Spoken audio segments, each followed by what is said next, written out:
Set or Satuk teaches us about the mystery of vectors and their associated components. All right, mathematically and geometrically. Okay, we learned that Set cut a saw into 14 pieces. This is symbolic of vector components, whereas a Set found and reattached these pieces of a saw's body, except the phallus. Okay, this is the application of the vector sum. Okay, this is interesting because one learns that it takes a woman to unite the segments of the nation so that it may continue to survive. And it happened in the movie because it took his wife Faya in order to humbly come to him and tell him, listen, you need to be a father to your son. That's what you need to be right now, not a commanding officer, which caused him to go on the trip, which caused him to go through this rites of passage so they can become united.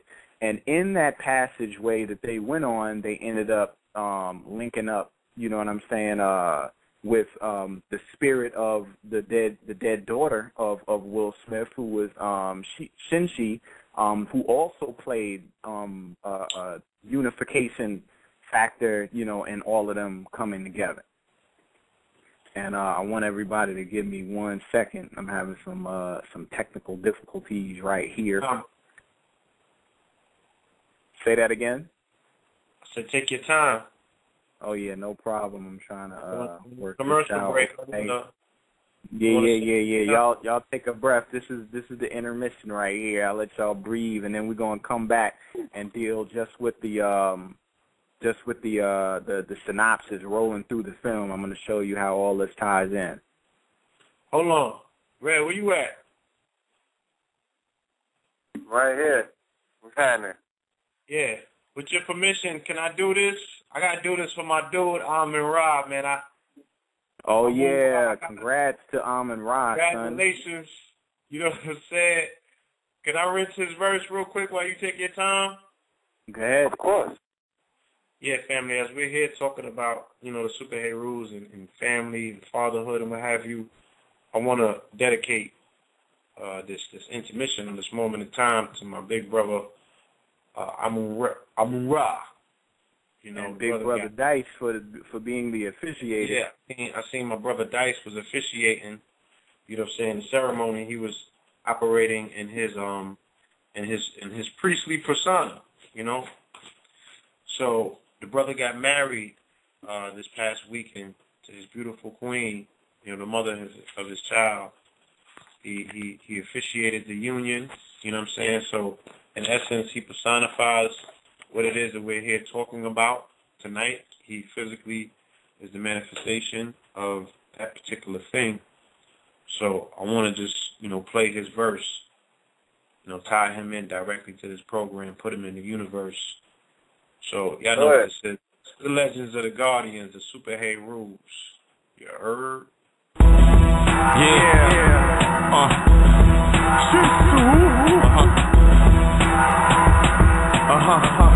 My royal memorial. As the saying goes, one monkey don't stop no show. Thus no third-dimensional being can stop my flow. I'm multi-dimensional.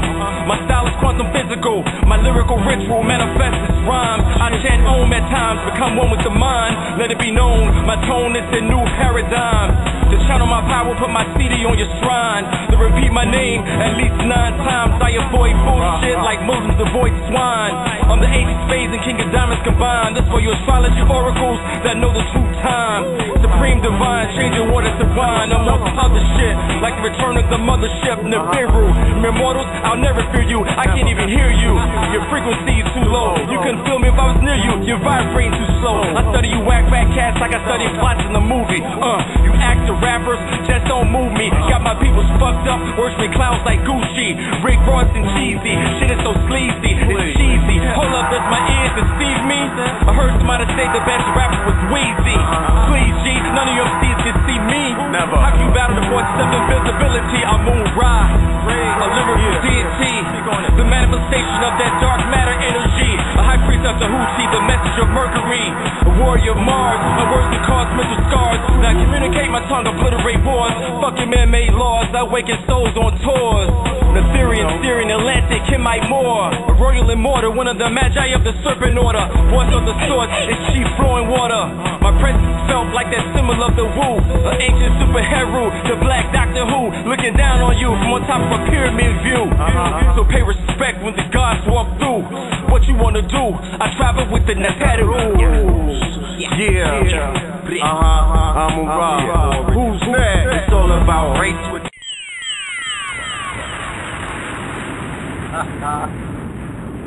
Come on.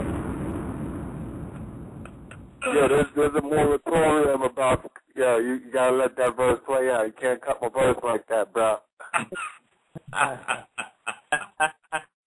You have to draft up a law against that one right there. You got a 10-minute verse. You already got the first 5 minutes. Yo, matter of fact, I opened up with that yesterday. A word? Yeah, I opened up. Knuckle Dragons. I need to feed the Knuckle Dragons some red pillars. I had to get that right there. it's all about race. Yeah, man. You black cards. Yo, was that the first mixtape or the second one? That was the first one, right? That was the very first one. All right, so you can go to the twinpillars.bandcamp.com, and that's the KTL mixtape, the very first one. That classic. You understand? Classic. And brother Dice, who did the, who officiated the ceremony. Big Brother Dice is on there. KT the Arc Degree is on there. Red and Blue Pill, shout out to the Ghetto Shaman.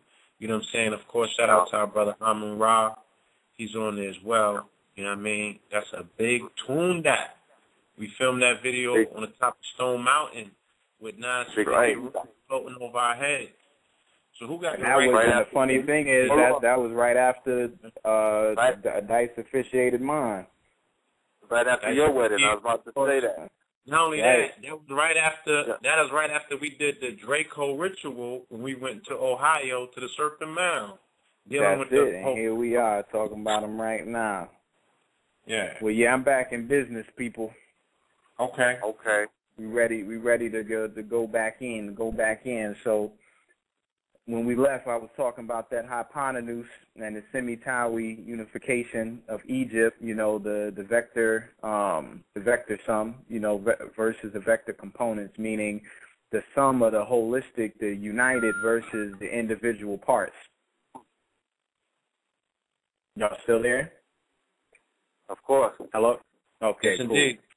Now, if you go to Ramses the Ninth, to his tomb, you will see a stele of him as well as Osiris, where Osiris is standing up with his arms extended all the way upwards, like, he in the paint and he blocking a shot.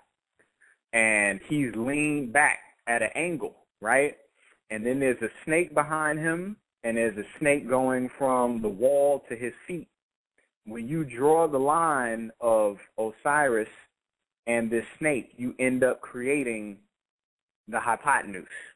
And this is just not KT the Arc Degree digging. This is like factual science, that, is talked upon. Yep. You was going in and out real quick. I was going in and out. Did you hear what I said about Osiris and the hypotenuse, though? Yeah, just the last line you was going in. You might want to repeat just the last line. Yeah, I was just saying that's not just me making that up. Like, this is a study that's being made currently. It's, amongst the Masons. You can look it up, Ramses the Ninth tomb, and you can see this particular stele, a picture of it, in which, the Pythagorean problem, 47, if you go back to National Treasure 2, the president was like, yo, can you help me with page 47? I got a problem with page 47. That's a hint towards Euclid's problem, which is problem 47. Pythagorean's problem. Shout out to my young boys, Capital Steez and you know what I'm saying, in Pro Era, these youth out of Flatbush that are currently fueling this whole resurgence of conscious hip-hop or underground dark conscious hip-hop. Here we go. He had the whole movement centered around the way that I got the Law 44. He got almost like the Law 47. You feel me? There it is. And that's what this is, the hypotenuse triangle. You know what I mean? And the problem is the fact that we're focusing on individuality and not the community effort. All right. So, all right, let's get into the story. Instantly, lines of data crawled around the Navy band, creating what looked like a holographic bracelet. Katai had never seen a Navy band do something before. At the same time, the monitor decipher's right filled with a cascade of numbers and graphs, all of which matched those on Katai's Navy band. It took Katai a moment to realize what his father was doing, syncing the band with the cockpit's computers. But why? Katai felt panic creeping back into his bones. "Cadet," Cypher said, "center yourself." Katai did so. Slowly, he became calm again. Cypher seemed satisfied, sitting back. He looked into Katai's eyes, and Katai looked back. The weight of the predicament hung between them, a shared burden. Then Cypher began to speak. "The emergency beacon you brought me will fire a distress signal deep into space." Katai nodded, but it seemed to him that his father was speaking to himself as much as to his son, trying to cut through the haze of his pain by thinking out loud. "But it's damaged," Cypher said. "There's another one in the tail section of our ship." Katai's heart fell. The tail section was gone, and more than likely the beacon was gone too. But Cypher didn't seem daunted by what he had learned. If anything, he seemed intrigued. As Katai watched his father manipulated the controls and altered the holographic landscape, in the grainy computerized image, Katai could make out mountain ranges, rivers, valleys, forests, deserts, small storm patterns, animals, birds, and so on. Cypher pointed to the screen. "This is us here. I can't get an accurate reading, but the tail is somewhere in this area, approximately 100 kilometers from here." He glanced at his son. "We need that beacon." Katai considered what his father was saying. 100 kilometers. "Katai," Cypher said in measured tones, "my legs are broken, one very badly. You are going to retrieve that beacon, or we are going to die. Do you understand?" Katai nodded his head, yes.